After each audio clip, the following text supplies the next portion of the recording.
juga setelah melakukan pemeriksaan saksi dan olah TKP, ternyata batu ini bukan batu dari luar rumah.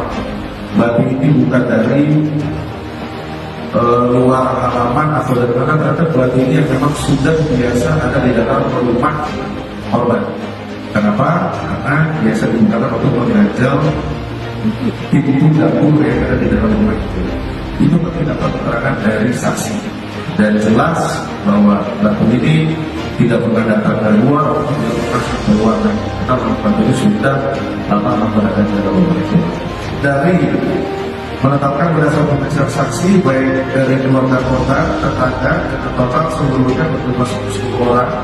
Dan dari jumlah saksi tersebut kami juga memeriksa ahli, kemudian kami juga telah menerima hasil visum otopsi yang dilakukan oleh ahli kedokteran forensik yang sudah saya sampaikan. Kemudian dalam proses penyidikan kami juga telah melakukan olah TKP dan berhasil menemukan beberapa barang bukti serta kondisi pintu jendela yang ditemukan. Tadi saya sampaikan tidak ada kerusakan sama sekali. Kemudian kita melakukan cek lab ke forensik seperti ada buku dari korban dan buku dari saksi anaknya.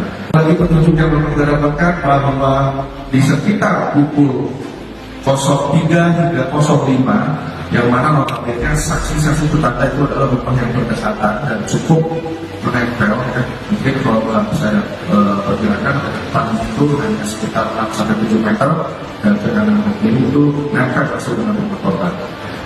Di saat pukul 03 hingga 05 itu sama sekali tidak ada teriakan minta tolong, tidak ada teriakan apapun, dan tidak ada suara keributan yang terjadi di dalam rumah korban. Dari hasil ahli psikologi forensik kita lakukan pemeriksaan terhadap kejiwaan yang diduga tersangka, bahwa hasil pemeriksaan menyatakan bahwa saudara CRM memiliki kecenderungan untuk memanipulatif keadaan dirinya dalam menghindari tanggung jawab. Dia keras kepala, menunjukkan sikap yang impulsif, ya, di mana CRM mudah untuk melakukan suatu tindakan tanpa berpikir panjang dan memikirkan konsekuensinya.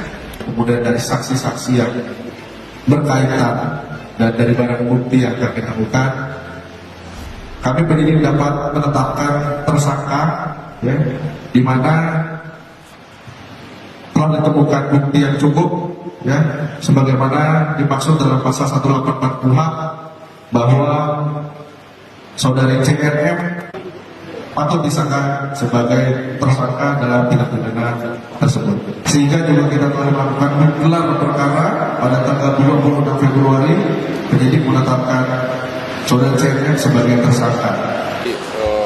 Dapat menjelaskan terkait terjadinya tindak pidana pembunuhan yang dialami oleh saudara almarhum Evi, ya, di mana sudah kita dapatkan bahwa yang melakukan tindak pidana itu adalah anaknya, saudari CNM, di mana kita dapat menetapkan tersangka dari barang bukti yang kita dapat di TKP, kemudian dari pemeriksaan saksi-saksi yang mendukung, kemudian kita dapat petunjuk juga, dan juga telah kita lakukan pemeriksaan psikologi forensik. Tentunya dalam hal ini awalnya tersangka memang sudah mengaku hingga saat ini, namun kita kedepankan scientific investigasinya, ya, scientific crime investigasinya, kita lakukan tes darah, kita lakukan uji lab